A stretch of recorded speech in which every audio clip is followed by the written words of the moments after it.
The story continues, and Gar mentions that Cain would need to study a lot more to become an adventurer, and he states that he will arrange a tutor for him. Cain is excited to hear this, and later he thinks what his tutor is going to be like. He wonders if he will be ripped or be more like a witch Sylvie, then tells Cain that his tutor is here. Cain uses his move spell to teleport, and he ends up falling on a girl's boob. The girl wonders if Cain needs a nurse, and she states that she can't produce milk yet. Cain then apologizes, and the butler introduces Cain to his new tutors named Millie and Mina. The scene cuts to the tutors, introducing themselves to Cain's parents, and the green-haired one introduces herself as Mina, and the red-haired one introduces herself as Millie. They are both D-rank adventurers, and Cain notices that Mina is an elf. Cain and tells them they don't need to speak so politely to him, as they are his tutors. And Gar mentions that they will be teaching Cain for 3 years. Millie mentions that they should get started right away, and they go to the training ground. Millie mentions that they will be starting with swordsmanship, and she tells Cain to start with some swing. Cain swings his sword, and Millie wonders how Cain is so good. Mina thinks that he might be better than Millie, and Millie mentions that she won't lose to a 5-year-old Millie, then tells Cain that they should have a mock battle since Cain can already swing the sword like that, and Cain attacks Millie. Cain then attacks Millie rapidly, and Mina wonders if Cain has the protection of the god of war. Cain mentions that he does, and his father told him to not talk about this with anybody outside his family. Millie then tells Cain to stop, and she mentions that she won't be able to keep up with him at this pace. She tells Mina to start teaching him magic, and Mina mentions that she has level 3 protection from the goddess of magic. Nina mentions that they will start with the basics, and Cain states that he already learned that. Cain then shows Mina some of the spells he can use, and Mina notices that Cain can use enchanted magic. She thinks that it takes intense training to learn enchanted magic, and Cain is a genius to achieve that at the age of 5. Millie then points out that Cain can use all elements, and Mina thinks that it's impossible, as even sage-class mages can't use all the elements. Nina then asks Cain if he also has the protection of the god of magic, and Cain mentions that he does. Millie then whispers to Nina that they might not be able to teach him anything, and Cain then pulls out a towel from his item box. They are surprised to see that he also has the item box skill, and they think that nothing can surprise them anymore.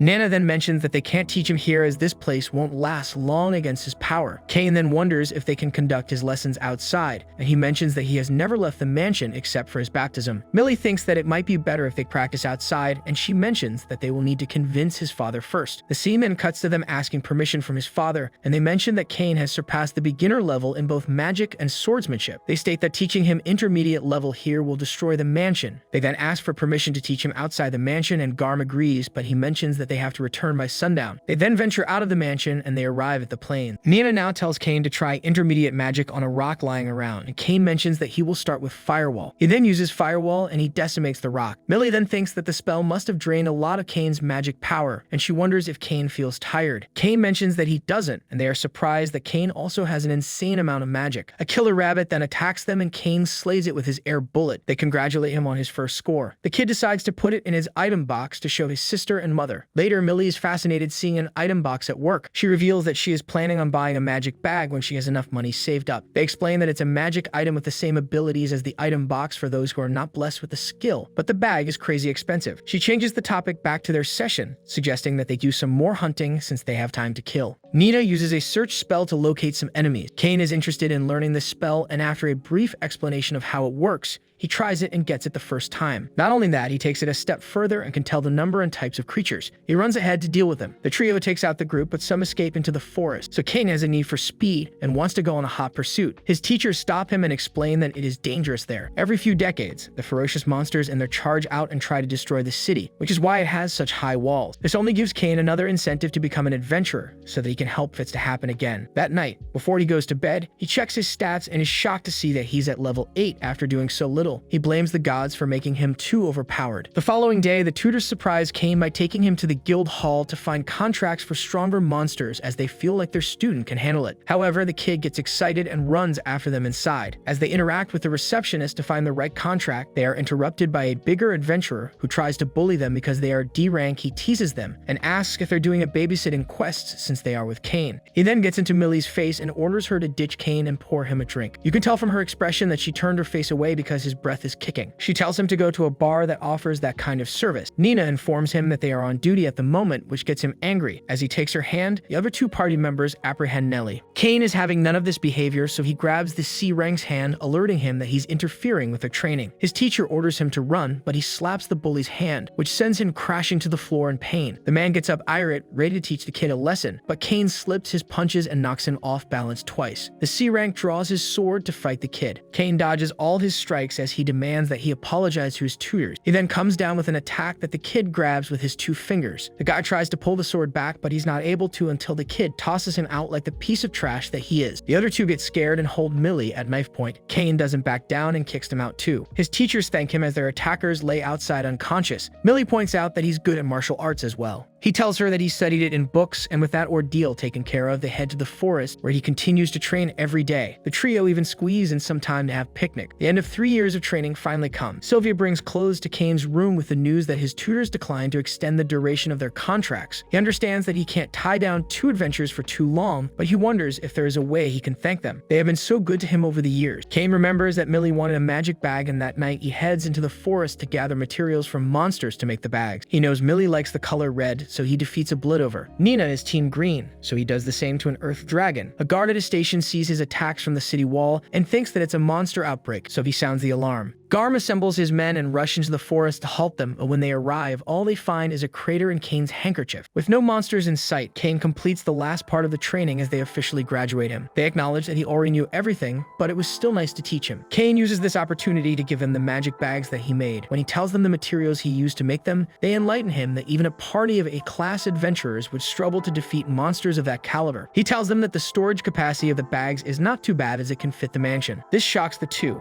and they inform him that the bags he has crafted will be considered beyond the national treasure level if people found out. He believes he learned so much from them, including how fun adventuring is. They say goodbye as they leave. When he gets back home, his dad berates him for his antics in the forest as his banded handkerchief gave him away. Thank you for watching. Be sure to subscribe to the channel and press the bell so as not to miss new videos. Bye everyone.